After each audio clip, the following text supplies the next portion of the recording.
I'm Alyn Shipton. You might have met me last year on the writers' event, but I'd like to introduce my daughter, Lizzie Shipton.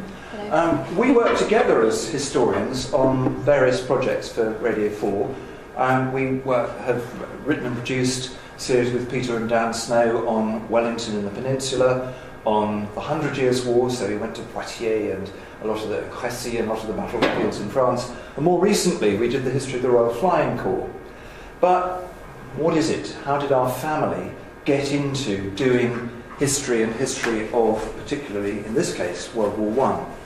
Well, when I was young, my grandmother lived with us. For some reason I've got the wrong... There we go. So this is my grandmother in a family photograph taken just before World War I. And they lived in Durham. My great-grandfather was the canon of Durham Cathedral and headmaster of Durham School. And the 5 children, Uncle Warren was commissioned into the Indian Army, and we haven't really heard a thing about India today, but there were massive numbers of British soldiers in India. 2 other great uncles, basically, who survived the war, and my Uncle Austin, who is, those of you who know about uniforms, he's wearing the uniform of the Durham Light Infantry. He read classics at Pembroke College, and just before World War I, he was commissioned into the Berkshires with the University Commission. The university fed the British Army through its own cadet system, and it had its own brigade within the local Ox and Bucks infantry. And through that, my Uncle Austin got commissioned into the Berkshires. And straight away, he was sent to India. But that was in the autumn of 1914, and very quickly, the regiment found itself back in France at the beginning of 1915. He was wounded. They made him better, and he went back to the trenches. And in 1915, he was killed at Bois-Grenier, which is near Armentières. This is the letter from his sergeant to my great-grandfather, who didn't believe that his son was actually dead. A lot of families got notices that their sons were missing in action, and missing was what the army did when there was no definite proof that somebody had been killed or not. But unfortunately, the Army Gazette and the Times printed an obituary. My great-grandfather refused to accept that this was the case and wrote to the NCOs, who were amongst the 5 survivors of the company that my great-uncle had been in. And this letter, rather strangely, says, "I'm very pleased indeed to furnish you with a little information." He tells him that his son was shot through the chest during the advance, and then later on he was wounded again, and that finished him off. That's a copy that my great-grandmother made of the letter. One of the things that used to happen with families at this time is that correspondence from around the world, certainly by my great-grandmother and grandmother, was copied on to all the other aunties. So a letter arrived, it was immediately copied. That's what they did before tea in the afternoon, was to copy the week's letters. But I do have the original letter from my great-uncle's corporal, and it's a very touching letter. "Mr. Guest Williams and myself were in the second line of the attack, and I was against your son the whole time, so I myself was wounded in the right hand. It nearly was knocked clean away. I think a bullet that had been somewhat flattened and split, I could do no more. At the immediate moment of my wound, your son was touching me, so close was he to me. He was then all right, and the company sergeant major was with him," that's the chap who wrote the other letter, "and both of them, knowing me as well as I was patrol corporal of A Company, I came much in contact with them both in this duty, spoke to me the most charming words that I shall never forget." A few minutes later than that, my great-uncle was shot, the second time he died. I have the original letter here, because this one wasn't copied by the art. I thought it was too harrowing to put on the screen, but I will just read you a little bit. It picks up from a lot of what Mike was saying about what went on. This is the man who says, "Only 5 of us survived. You see, sir, when we were within 15 to 20 yards of the enemy's lines, they played a searchlight right on A Company, and they also threw amongst us fireballs that threw out lights like a huge fountain spraying out water. That, and that alone, accounts for A Company being annihilated. The enemy's shell fire escaped us, because, you see, we were right up close to their own lines, and had they shelled us, they would have hit their own men. It was that most deadly of all fires that struck us down, rifle fire, excessive, and machine guns that developed towards noon into hand grenades and bombs.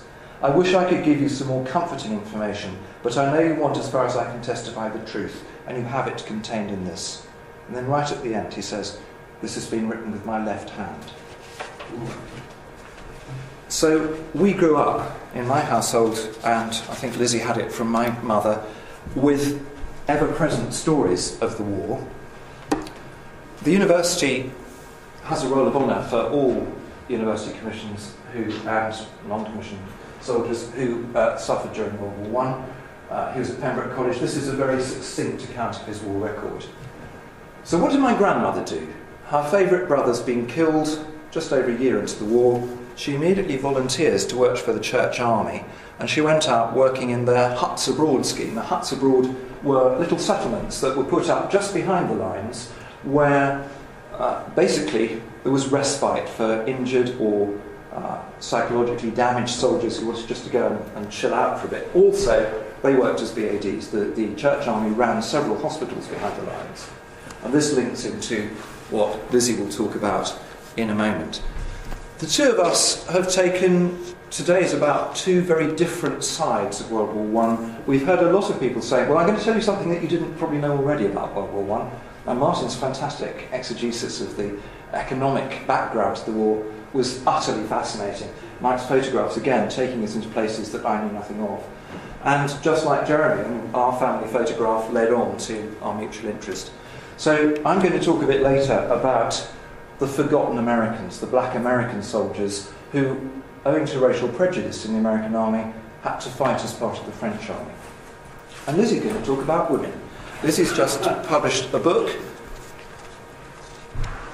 which is refusing... There we are. Oh, that's my great-grandmother's certificate for her war service. She did survive, obviously, I wouldn't be here. My grandmother's, for her service in the Church Army Huts. And then this is Lizzie's book. And now I'm going to turn this off for a minute and leave Lizzie to talk to you about women in uniform. So, forgive me my bits of paper, but leading on from my great-grandmother going into the war as a voluntary aid detachment, it started to make me think about women and the military and their role in the war zone. So we've heard a lot about the women on the home front, but what about the women that wanted to be militarised? So I don't know if you know that during the war, nearly 200,000 British women took active service with the armed forces. But it wasn't until 2.5 years into the conflict in 1917 that the British Army set up the Women's Auxiliary Army Corps, followed later that year by the Women's Royal Naval Service, and then in early 1918 the Women's Royal Air Force. So in those 2.5 years before that happened, there were only so many ways in which women could go into the war zone, and typically this was as a nurse. So the Red Cross, Voluntary Aid Detachment, the Army Nursing Service. But there were quite a few voluntary and independent organisations which were set up before the war, and quite a few which sprung up in 1914 in response to the war. And it was up to these voluntary organisations to create an opportunity and to create a role in the war zone for women. And as we've heard throughout the day, nobody could fathom what the First World War was going to be like. So everybody was responding to the crisis in their different ways. And the majority of these women's voluntary organisations were medical. And women were typically seen as life givers. They had to be very careful not to cross the line and be seen as life takers. So each of these organisations were pushing the boundaries of what was deemed acceptable. But women in a war zone was a completely unknown entity, and if you imagine you are a general in charge of your army and you don't want these women running around doing their own thing, getting in your way, and potentially they could be spies, very suspicious. So women were not very welcome, and in 1915 the British Army banned women from the front. So in order to get going, a lot of these organisations applied to Britain's allies, to Belgium and France in particular, and Serbia, and said, we're here to help, we have a medical unit, we're fully funded, let us come and help you. And as a result,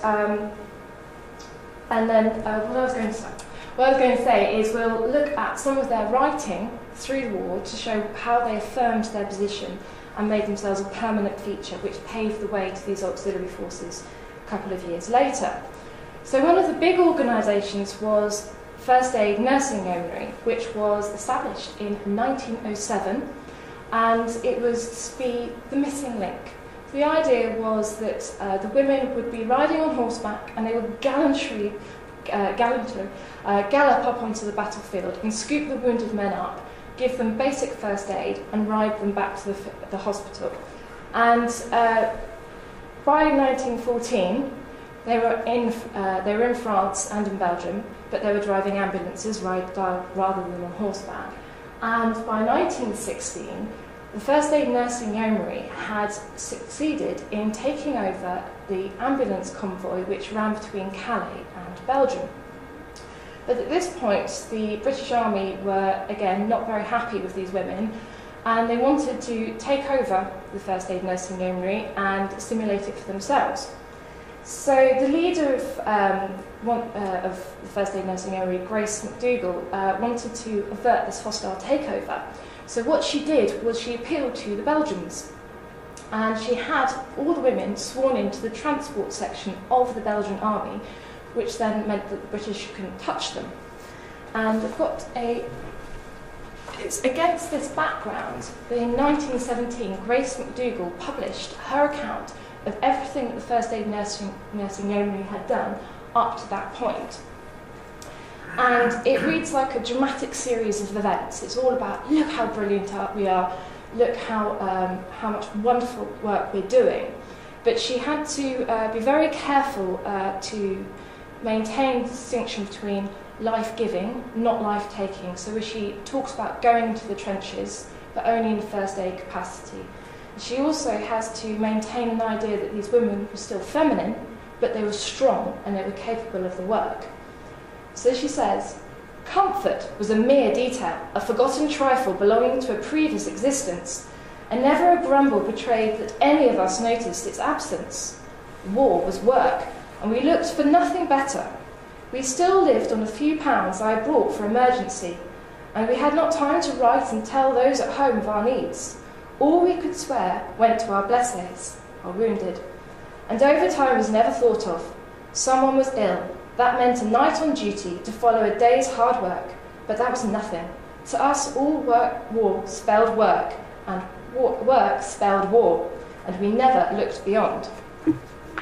Then, a couple of years later, so 1919, another member of Fanny, Pat Beecham, wrote her own account, so starting with the pre-war years right through the First World War. And she was less constrained by defending the independence of the organisation, so her account is much freer. She tells you a lot more about what they did when there was a lull in the activity, there weren't any patients coming in to be treated. She explains that they set up tennis courts, had a couple of games. When it was quiet, they'd go for a drive behind into the countryside. And it was much more relaxed, and something which Grace McDougall would never have admitted to. So she says, and I love this, Fanny were very military. They, from 1912, they had khaki uniforms, and they tried to give the impression that they were a proper military unit, so they had parade. And so this is Pat Beecham's account of when they were called out for parade. Often, when the first whistle went, it found a good many of us still complete in Fleabag, and that scramble to get into things and appear fully dressed was an art in itself. An overcoat, muffler, a pair of field boots went a long way to complete this illusion. Once, however, Boss, to everyone's pain and surprise, said, "Will the troopers kindly take off their overcoats?" With great reluctance, this was done amid shouts of laughter, as three of us stood divested of our coats and gaudy pyjamas. So as you imagine, it doesn't really sell the cause, but, however, one thing that the First Aid Nursing Yeomanry were very keen to do was to separate themselves from women's politics.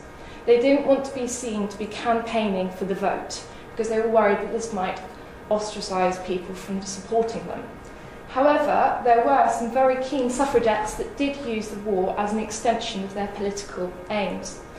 So in 1914, the Women's Social Political Union, which was the famous Pankhurst organisation, suspended all their political activity. They were going to focus on supporting the war effort.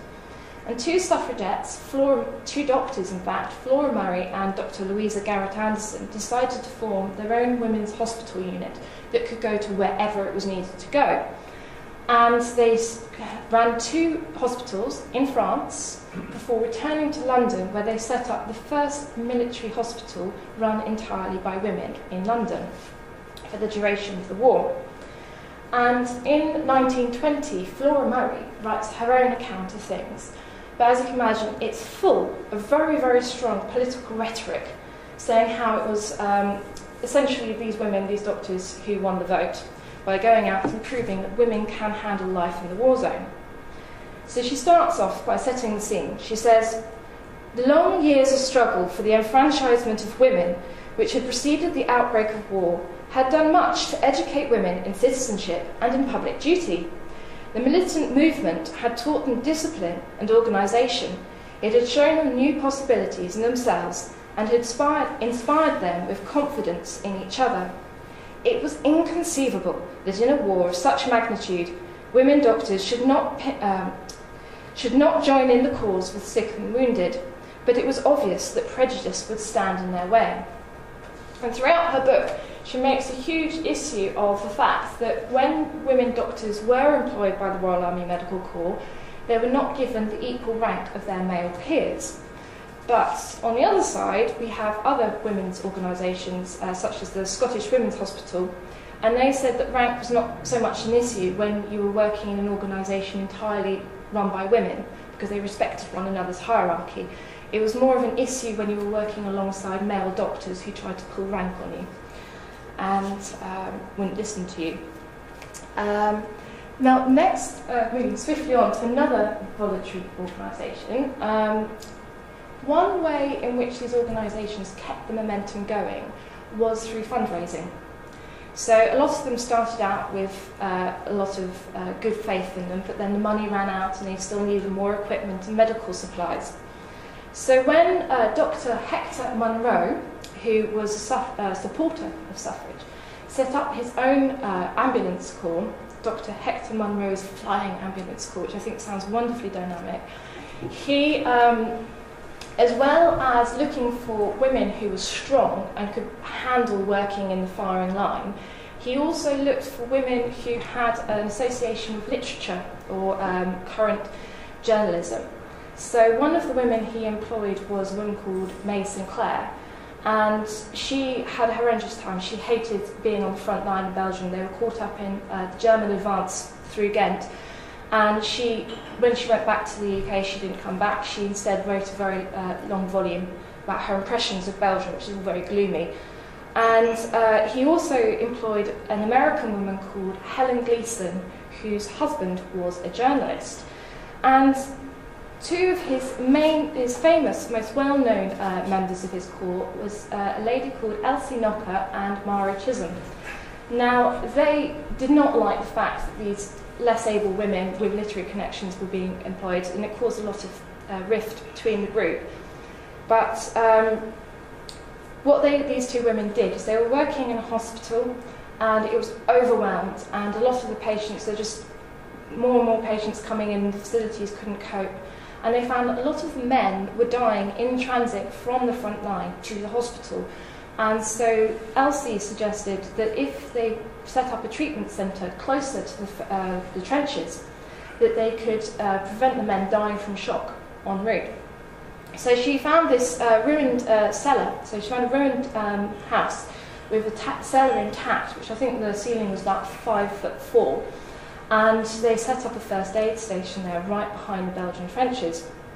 And throughout their diaries, which are in the Imperial War Museum, I recommend, you get this real sense of how much they love their work, and they really live for everything that they do. They cooked, they took warm soup and hot chocolate out to the men in the trenches, and they did a fantastic job. So you can imagine that in 1915, when Arthur Gleason publishes a book called Young Hilda at the Wars, and describes how Hilda, aka Helen, set up the first aid station, how upset they were. And so it's the whole power of Dr. Hector Munro's obsession with publicity was at the detriment of the real work that his women were doing. And so, could we... Sorry, yes, technical moment. Technical moment, a little bit of BBC footage. So here they are. So we've got, I think it's Elsie, who's sitting in the window, and this is Mari standing here. And you can see they've got their khaki uniforms on. And there's a wonderful thing, they did have tin hats, but they had a gentleman's agreement with the Germans that the Germans would not shoot at them if they wore their nurses' wimples. So there's a link. And we have an audio of Elsie, I think it's about 1974, I think. Yes, she's a pretty old lady by this time, and she sort of amplifies a lot of what Lizzie said. This is from the BBC archives. When I got over the other side, I found that every pair of hands was needed. It didn't matter what you were, as long as you were strong, healthy, and were able to cope with the awful situation that was going on over there with the retreat through Belgium, which was so terrific from the Battle of Mons. The casualties were fearful. There wasn't a hospital or anything in 1914, anywhere. They just didn't exist. We had walked through everything. What were the ambulances to do? Just pick them up, carry them anywhere, and put them down on the road? Not even on a stretcher, because naturally the stretchers are wanted in the ambulances. The ambulances can't go back without their stretchers. So the men were dumped on the street. Doesn't matter how badly wounded they were. You see, there was no one to look after them. It was just the only trained person was one army sister with a red cape on. And I went to her and I said, can you tell me where I can put my men? I've got a load outside. She said, I've nowhere. But she said, if you can remove the dead from beside the living, you can have their space. Which I did.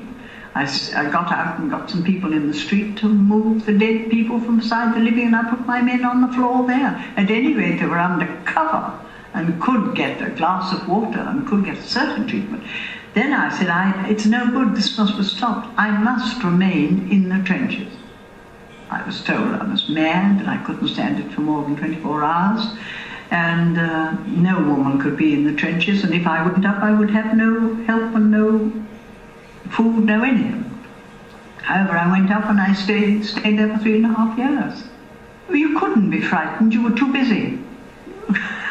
Too busy to think of anything but getting people out of their trouble and bandaged up and so on, and get them into the dugouts.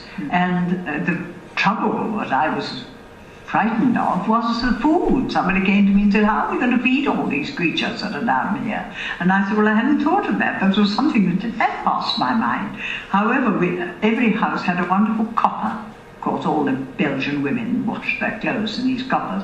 So we washed these out as best we could, and put in vegetables and water, and vegetables from the fields, you see, and water, and just chunks of dead horses, which made the most wonderful stew, and we fed the men on that. And then the Navy came forward with their great big blocks of chocolate, which were about as big as this table. We made wonderful chocolate for the men, and they adored that, and we kept them alive on that.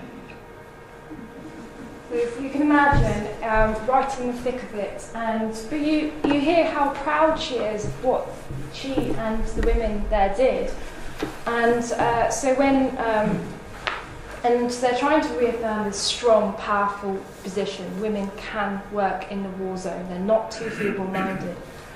And so the terrible thing about Arthur Gleason's book was this effeminate.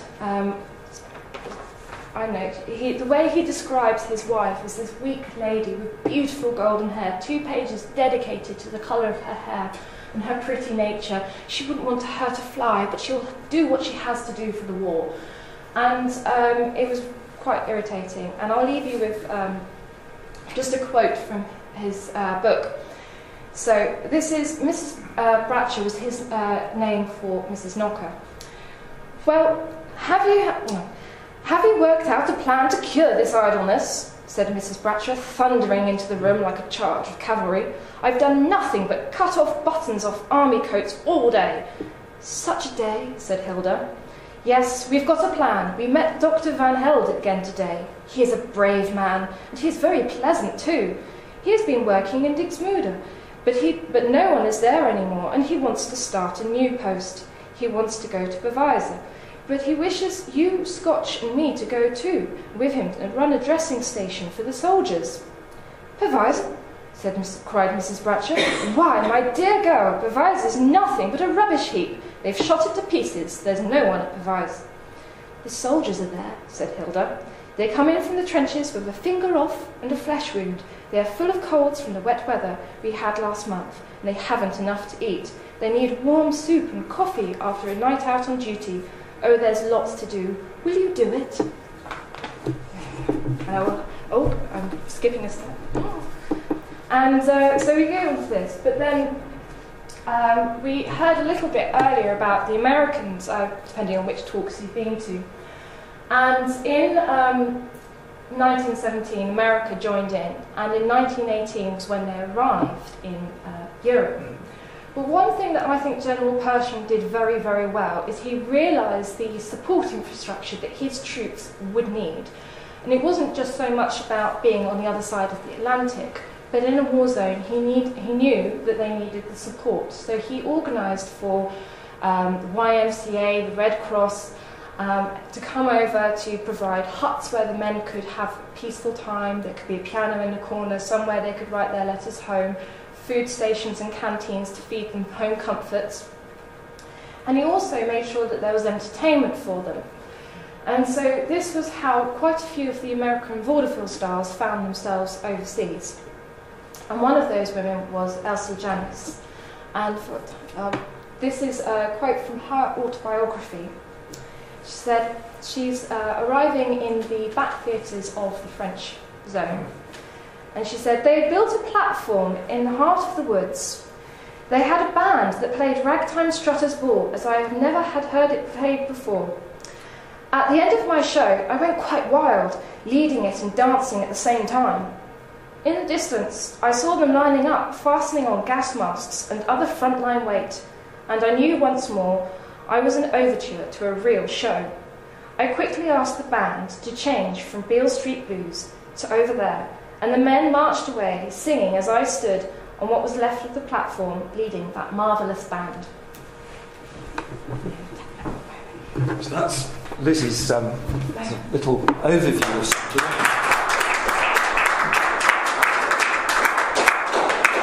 So this is indeed the band. In 1917, there was an organisation in New York. I'll backtrack a bit. Earlier this year, I did a documentary for Radio 3 about the fact that the period from 1914 to 1918 is a complete blackout in terms of the development of African American music. Up till 1914, we've got ragtime and blues beginning to establish themselves. There were no blues recordings before World War I, but there's plenty of notated blues because a man called with the unfortunate name of W.C. Handy went around North America writing down blues that were being sung and performed. So the Beale Street Blues that was just mentioned in the excerpt that Lizzie read, and a number of other things, the St Louis Blues. He claimed as composer, but in fact he collected those, just like Cecil Sharp went off to collect the songs from the Appalachians, or Bartok was collecting songs from Eastern Europe. So it was very much a question that the blues were being notated by blues historians, and ragtime was also notated music, but there were piano rolls and there were some orchestral recordings of ragtime made in New York by something called the Clef Club Orchestra, led by a man called James Reese Europe. James Reese Europe had a vision for black American music, that it could be America's classical music, that some kind of fusion of ragtime and the blues could be something that was indigenously North American, that was owned by black Americans and was different from the European concert music that had been the backbone of North American music ever since the Pilgrim Fathers. That's him there.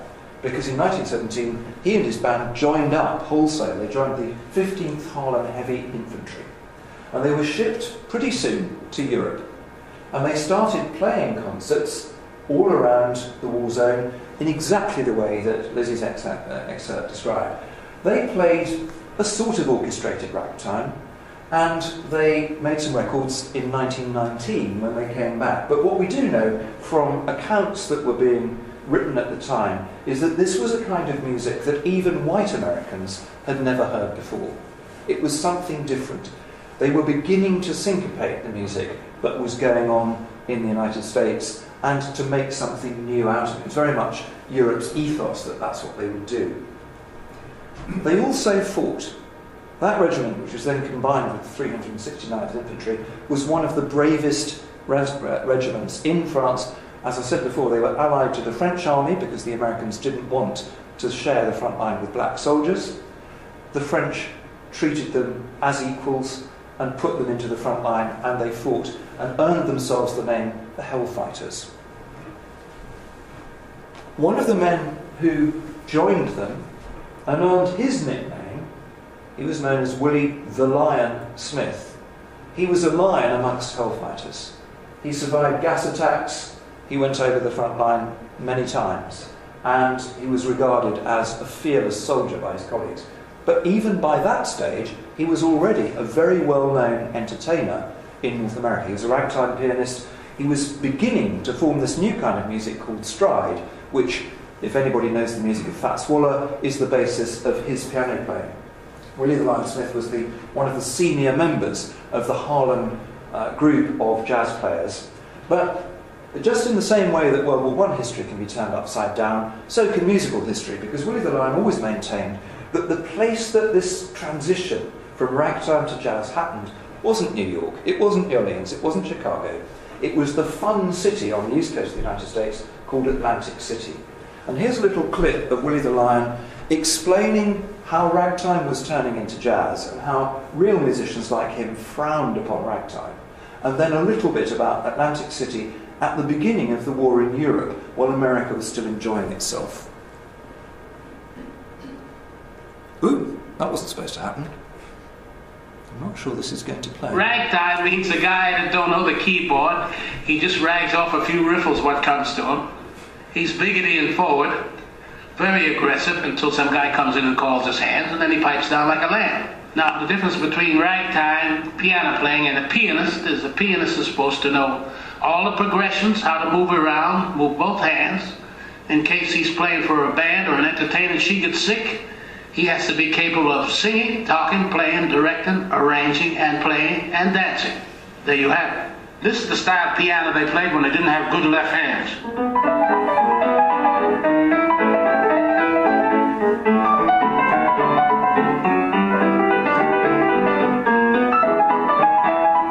Now that's what they call a corn. Some people think it's piano, but that's pure corn. It means I don't know how to play. Because if I was going to put that same string in, I'd strike.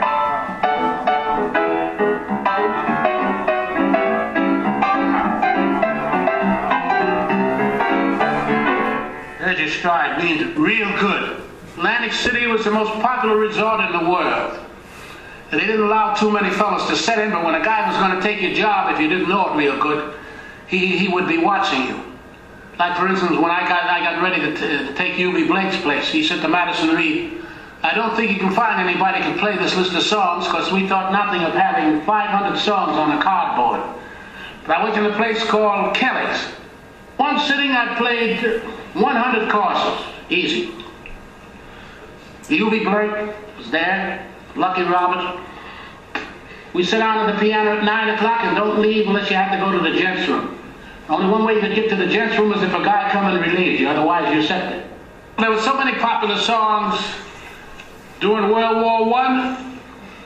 I was a young boy myself, but I have quite a memory.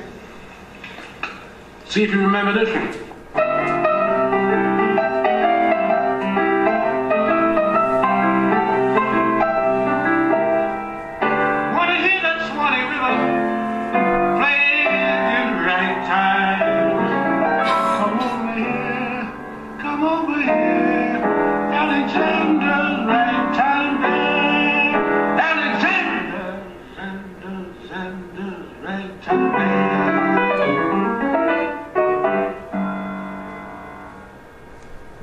Couple of other little anecdotes about Willie the Lion Smith. He was a Jewish cantor as well, so he actually used to lead the singing in a synagogue in New York. And if jazz historians said to him, so Mr. Smith, did jazz come from New Orleans? He used to say, no, it came from the brickyards of Haverstraw, New Jersey. He just hated the idea that there was this kind of paradigmatic story of where the music developed and how it developed. So Willie the Lion eventually comes across to Europe, and he joins the Hellfighters, and he works with Jim Rees-Europe's band in France, playing for the troops and then fighting. A lot of other African-American entertainers decided to take a slightly different route. There was, during World War I, a huge hunger for entertainment in Paris and in London. And the man who took over the Clef Club in New York from James Rees-Europe was a character with the Irish name of Dan Kildare. He was actually from the West Indies, and like a lot of African Americans or West Indians, his name came from the owner of the plantation on which his family had grown up. So somewhere back in his blood was an Irish plantation owner. Anyway, Dan Kildare arrives in New York and takes over the Clef Club. And somebody says to him, there's a lot of work going for a band like yours in London. So Dan Kildare moved with his African-American band to London. Now, everybody up until sort of beginning of this century really believed that the first jazz records were made by the original Dixieland Jazz Band in 1917. Dan Kildare, with this band, with guitars, violin, mandolin, banjo, double bass, they did use the drums a bit, and they didn't use the vibraphone. They played at a very knobby club in London called Ciro's. As you can see in the social mores of the time, they were known as the Ciro's Club Coon Orchestra, perhaps not a title they take today, but they worked at that club, and they make what I believe are the first real transitional recordings of ensemble playing that moves from the strict oompa of ragtime to something close to jazz. I'm not going to play all of this, but just a bit of it to give you a flavour of their music. Well, would do if it worked. Well, it looks like that particular sound file is not going to behave. So I'll just describe the fact that what it is it's an Irish song called My Mother's Rosary, where the banjo plays the lead and all the other instruments, the mandolin and the cello, play around it, just as the clarinet and trombone would do in a jazz band a bit later on. A lot of the players that came to Europe with black American bands then went back to the States. And one of the things that they did was that they promulgated the gospel of this transitional music, this new jazz, and it was being called jazz in Europe in 1917, 1918. They spread the news of this back to other parts of the States. The gentleman on the right here is a man called Jesse Stone, most famous in pop music because he wrote Shake, Rattle and Roll for Big Joe Turner and Elvis Presley and others. But Jesse Stone founded his first big band in 1918. They just left school. He was born in 1901, so he was only 17 years old. I interviewed him when he was 96, and he had perfect recall of that period. And he talked to me about a man called Theodore Tyus, who'd been a saxophone player in Des Dunes Orchestra, which was another of the military bands in the black American infantry. And it's interesting that his view is that this is how the whole thing started for him, with somebody coming back to the Midwest. Theodore Tyus was a professional when I met him. He had been in Des Dunes band from Omaha during World War I. This was a marching band, Army. They all volunteered for the Army work, and they went to Europe. And when he was in World War I, he had never seen a saxophone. He was playing clarinet in the band. His experience in playing a clarinet made it easy for him to adapt to the saxophone. He came to Atchison, but I happened to have the fortune of being a member of that group. Did you play with other people before you formed your Blues Serenaders? No, the Blues Serenaders was my first band, and at the time I created that band, there were no other bands because it was in 1918. So there we are, just the end of World War I, and there are already American veterans coming back and teaching young musicians this new style of music. Well, as I mentioned, James Reese Europe's band and the Hellfighters came back from the war. They were celebrated. It was a ticker-tape parade through Harlem, because even if the Americans didn't celebrate what they'd done, the French did. And they were recognised as very heroic soldiers and people who'd won the affections of the French nation by their singing. And one of the first things that James Reese Europe did when they got back was to decide that the band would make a number of records demonstrating exactly the kind of music that they'd played while they were over in Europe. They also added to their repertoire some songs that described the experience of being in World War I. And this man was their vocalist. He was a chap who also played piano in the band when there was a piano. His name was Noble Sissle. And Noble Sissle and a man whom Willie the Lion Smith mentioned, U.B. Blake, went on to be one of the first really successful black American songwriting teams. They wrote very famous hits in the early 20s, Memories of You, various other songs that they wrote together became extremely well-known jazz standards. But Noble Sissle fell in love with Europe at that time, and he brought black American bands back to Europe on several occasions in the years that followed. And the two of them became rather grand old men, and there are wonderful pictures of Blake and Sissle in the 60s where U.B. Blake would play the piano and Noble Sissle would sing for him. I met U.B. Blake in 1976 in New Orleans when he was a mere 96 years old. He lived to be 100, and when he was interviewed on NBC, they said to him, "Mr. Blake, if you'd known you were going to live to be 100, is there anything you'd have done differently?" He said, "I'd have taken better care of myself." Which I thought, given his longevity, was quite a remarkable remark. Anyway, Noble Sissle was his songwriting partner. And Noble Sissle produced this extraordinary song, which I hope is going to play, with James Reese Europe and his band, called On Patrol in No Man's Land. Doesn't look like it's going to play. I'll tell you what, I'll move on to the final slide and then I'll play it off iTunes in a minute. So we'll come back to that. This is James Reese Europe's band on its way back on a liner to New York just before the ticker-tape parade. And I think that there's some measure of what they achieved. They were the first American soldiers into Germany at the end of the war.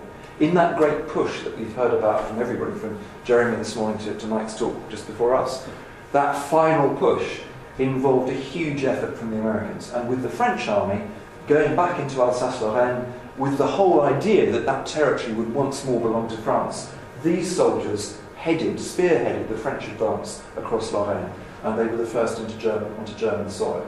They were immensely brave. And there's a wonderful passage talking about First World War writing. There's an absolutely fantastic passage in the autobiography of their commanding officer, who was a white officer from the south, and his name was General Little. And I just think this sums up what these men achieved, and it's one of the great forgotten stories of World War I. They had achieved the impossible. Recruited as fighting men in ridicule, trained and mustered into federal service in more ridicule, sent to France as a safe political solution of a volcanic political problem, loaned to the French army as another easy way out.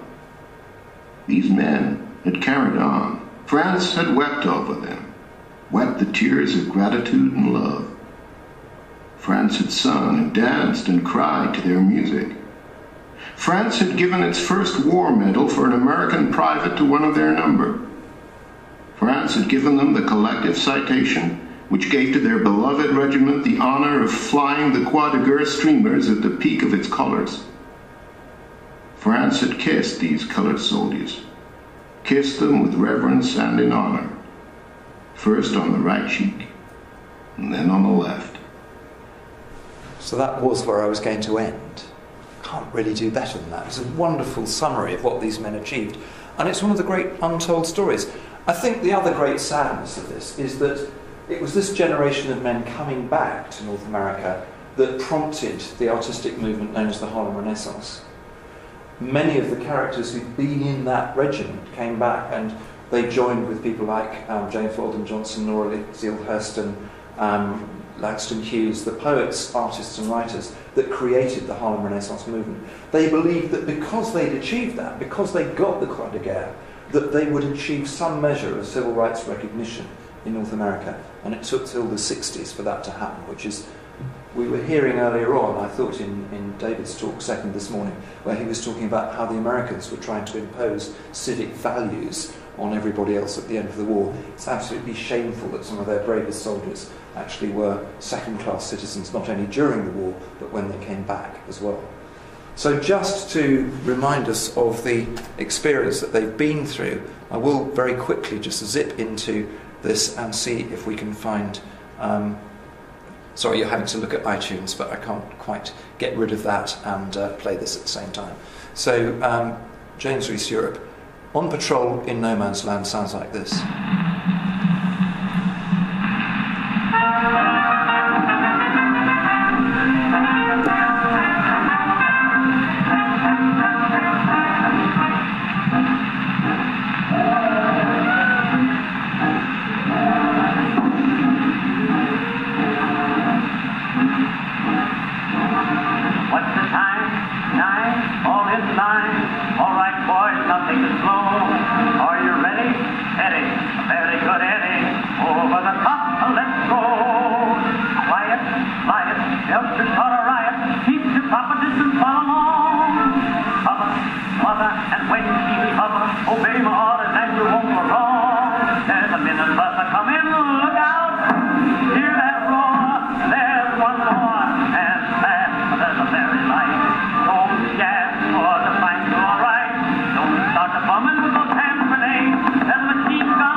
So there you have it, Out in No Man's Land. It's pretty hard to pick up the words, but fundamentally lots of impressions of hand grenades and howitzer fire coming over. And it was an immensely popular record when the band got back to America, because although it wasn't particularly bought by the white population, this is just the moment that something called race records begins. Owing to the agitation of a man called Perry Bradford, the big record companies realised they'd been missing the black market in North America, I mean by that the African American market, for years, and so suddenly the big record companies started putting out this kind of record aimed squarely at African American customers. And of course they sold millions, not necessarily that particular song, but it was the beginning of a completely new movement in popular music, which was to recognise that there was an African American market for songs which up until the end of the war had been missed by the big companies. So at least that's one change that came about, and I think there are various others as well, because it's not long after the end of the war that we find that jazz starts to be a national North American music. James Reese Europe, poor chap, would have seen that through and would no doubt have been one of the really key figures in the development of jazz in North America. Unfortunately, only a few weeks after that record was made, one of his drummers, who was later committed to a mental asylum, stabbed him in the neck on stage and he died. So James Reese Europe didn't live to see his whole dream of a new African American art form taking over the world. It would be nice to think that 100 years on, with a century of jazz, his dream came true. Thank you.